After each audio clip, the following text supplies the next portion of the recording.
प्रदेश भर के अतिथि शिक्षक जिन्हें विधा मितान के नाम से भी जाना जाता है, अपने विभिन्न मांगों को लेकर अनिश्चित तत्कालीन हड़ताल पर हैं। वर्षों से स्कूल में शिक्षण कार्य कर रहे इन शिक्षकों का कहना है कि सरकार ने अब तक उन्हें नियमितकरण, सामान्य कार्य के लिए समान वेतन और न्याय सुविधाओं को लेकर कोई ठोस निर्णय नहीं लिया है।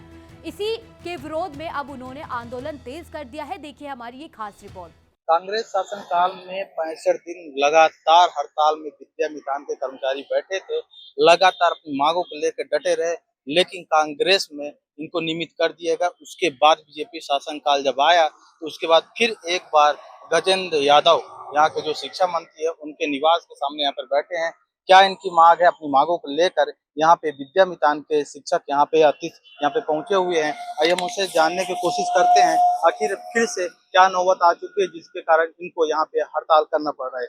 हाथों में तख्तियां, सरकार के खिलाफ नारेबाजी और अपनी मांगों को लेकर धरने पर बैठे ये प्रदर्शनकारी के अतिथि शिक्षक जिन्हें विधा मितान के नाम से भी जाना जाता है, इन शिक्षकों का कहना है कि वे पिछले कई वर्षों से सरकारी स्कूल में बच्चों को शिक्षा दे रहे हैं, लेकिन आज तक उन्हें स्थायी कर्मचारियों का दर्जा नहीं मिल पाया है।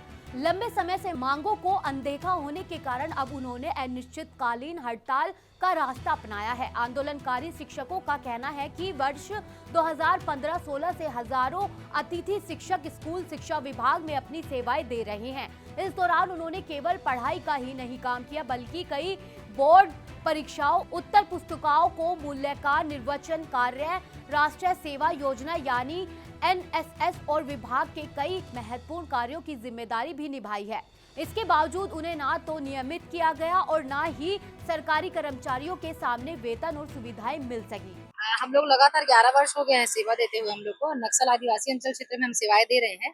कांग्रेस गवर्नमेंट थी, उस समय भी हम लोगों ने हड़ताल की थी क्योंकि हमारी लगातार जो मांग थी संविलियन की ही थी। तो कांग्रेस गवर्नमेंट के शासनकाल में हम लोग को संविलियन तो नहीं किया गया, पर हमारे लिए जो पद हमारी है, पद सुरक्षा दी गई। हमारी जगह में कोई भी प्रमोशन, ट्रांसफर और नई भर्ती से किसी को नहीं भेजा जाएगा, ऐसा आदेश हमारे लिए कांग्रेस गवर्नमेंट की तरफ किया गया। और हम लोगों के लिए वेतन वृद्धि भी की गई। 5,000 हमारा वेतन जो है उस समय हम लोगों के लिए बढ़ाया गया। लेकिन कांग्रेस गवर्नमेंट भी कहीं ना कहीं हमें चली है क्योंकि संविलियन का वादा करी थी और हम लोग का संविलियन जो है नहीं करे। और आज बीजेपी शासनकाल में हम लोग की नियुक्ति हुई है 2016 से, तो हमको बीजेपी गवर्नमेंट से ज्यादा उम्मीद है क्योंकि वो हमारी नियुक्ति करता है। और इसलिए हम लोग आज 11 वर्ष की सेवाएं दे रहे हैं। और जिस जगह पर हमारे रेगुलर कर्मचारी जो है वो 70-80 हजार वेतन पा रहे हैं, पहले उनको 15,000 मतलब बेसिक पेमेंट मिलता था जब वो शिक्षा कर्मी हुआ करते थे। संविलियन के बाद आज उनकी स्थिति ऐसी कि उनको 60,000 70,000 पेमेंट हो गई है। लेकिन हम जो है 15,000 के वेतन में उस समय हम लोग को नियुक्त किया गया था उनके बेसिक पे पे, पर आज स्थिति ऐसी हो गई कि हम मात्र 20,000 रुपए में सिमट गए हैं। तो लगातार हमारी बीजेपी शासन से वही उम्मीद है कि हम लोग की जब नियुक्ति करता बीजेपी शासन काल से हुई है, तो हम लोगों के लिए जो है संविलियन जैसे उन्होंने कहा है, घोषणा पत्र में भी लिखा हमारे लिए, मोदी की गारंटी में लिख करके दिए है कि जैसे ही हमारी सरकार आती है तो हम लोग जो है आप लोगों का सम्मेलन करेंगे। शिक्षकों का कहना है कि इन मांगों को लेकर कई बार शासन और प्रशासन को ज्ञापन सौंपे गए, लेकिन अभी तक कोई ठोस फैसला नहीं हुआ। उनका आरोप है कि हर बार केवल आश्वासन मिला, लेकिन जमीन पर कोई कार्रवाई नहीं हुई। इसी वजह से अब देश भर में अतिथि शिक्षक एकजुट होकर आंदोलन कर रहे हैं और सरकार से जल्द सकारात्मक निर्णय लेने की मांग कर रहे हैं। हम लोग जो निवासी हैं वो दुर्ग, भिलाई, रायपुर, राजनांदगांव के निवासी है, यहीं के बालक है जो बिहड़ क्षेत्र में जाकर के सेवा प्रदान कर रहे हैं। हम अपनी जो सरकार है उससे मांग कर रहे हैं, our main demanding is a civilian into education department, not a Sunday off. वो बोलते हैं हमको संडे को छुट्टी देंगे। हम मात्र मांग रहे हैं equal pay for equal work. हम समान जब वर्क कर रहे हैं तो समान हमको वेतन चाहिए। यही मांग के लिए हम अपने जो विधायक है, जो चुने हुए विधायक है, उसके पास आकर के बैठे हुए हैं। सर अभी तक तो ऐसा कुछ नहीं है। हम लगातार हड़ताल में बैठने से पहले हमने सरकार से निवेदन किया, विनती किया, शिक्षा मंत्री महोदय से लगातार मिले, लेकिन किसी भी प्रकार से उनके द्वारा पहल नहीं किया गया, ना तो हमारी बात सुनी गई। अंततः हमको अनिश्चितकालीन हड़ताल में बैठना पड़ा और आज हमारे हड़ताल का 15वां दिन है और 15वें दिन में हम आज बैठे हुए हैं विधानसभा। हमने 8 तारीख को भी शिक्षा मंत्री जी का घेराव किया, 5 तारीख को भी किया, 8 तारीख को भी किया। हमने रैली निकाल करके खून से लेटर लिखा है। बहुत सारे ऐसी चीजें हैं जो लेटर जारी शिक्षा मंत्री महोदय के द्वारा मैं दिखाना चाहूंगा आपके माध्यम से कि इन्होंने लेटर भी जारी किया था जब वे विधायक थे। हमारे लिए उन्होंने लिखा है कि इनका नियमितीकरण, संविलियन और समायोजन किया जाए शिक्षा विभाग में।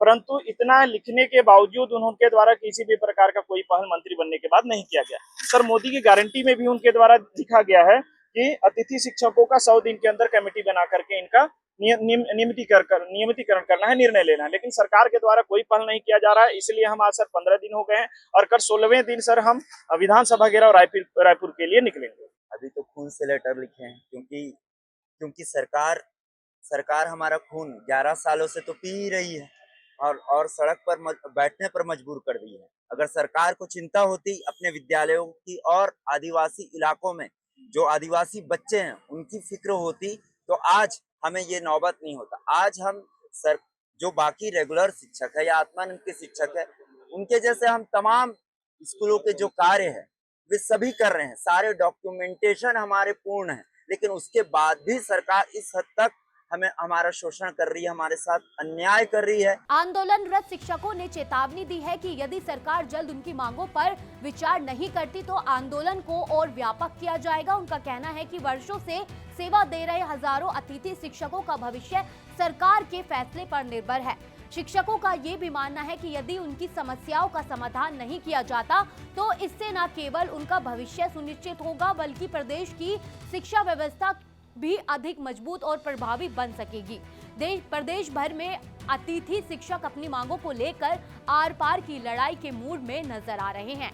अब सबकी निगाह सरकार पर टिकी है कि वह इन मांगों पर क्या फैसला लेती है। यदि जल्दी कोई सकारात्मक पहल नहीं होती है तो ये आंदोलन आने वाले और बड़ा रूप ले सकता है।